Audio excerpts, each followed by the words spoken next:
Hey, have you ever faced a situation that seemed impossible? If so, you can identify with Mary, the mother of Jesus.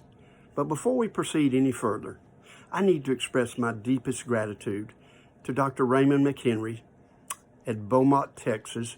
Raymond is an outstanding pastor. He is a faithful leader. He has written several books, and in my opinion, he has the best pastoral resource in the nation. He called it In Other Words. Thank you, Raymond.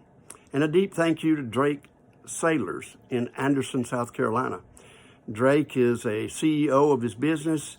He is an incredibly contagious man for the Lord, and I'm deeply thankful to him.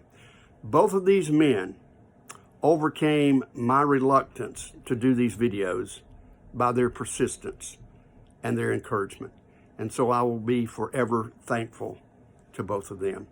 Now let's look at Mary, mother of Jesus, how she moved beyond the impossible, as we discover in chapter 6 of Holy Grit.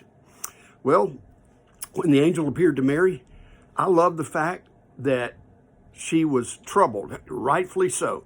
I would be troubled too. You would be troubled. And Mary said, this can't be. It's impossible. And the messenger of God said, Mary, nothing's impossible with God.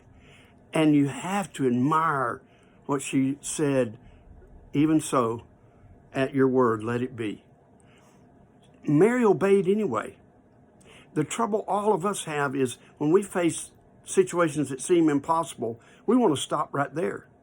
But Mary trusted God, and she obeyed anyway. And what we do with our anyway moments tells a lot about our faith. Mary trusted the Lord anyway. Of course, then there was Joseph, and she had to explain a seeming impossibility to Joseph. And thankfully, the Lord intervened in Joseph's life. But one of the aspects of this chapter I think that you will enjoy is Mary's style of parenting. That doesn't get enough play among scholars as they examine Mary's life. Mary was most likely a teenager. But as she grew, there are 3 snapshots of Mary as a parent in the scripture. And I love something James Dobson was fond of saying, in that parenting is not for cowards. You know, babies aren't born with a handbook on how to raise them.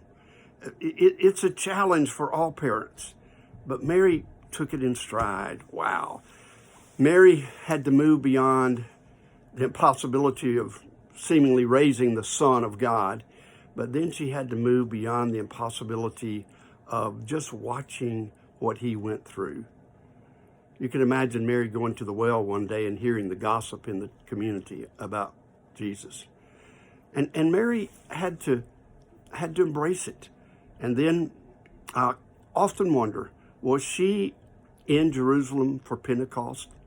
Did she hear all the scurrilous remarks? Did she hear the deafening sound of crucify him, crucify him? Mary endured what seemed to be an impossible heartbreak, and she gives us great insight on how we grieve. I love that about Mary. She is genuinely appealing, but profoundly perplexing. She is a woman that's iron tough with grit, but velvet tender with grace. We can all admire Mary, and we can learn a lot from her about moving beyond the impossible. Hey, stay focused.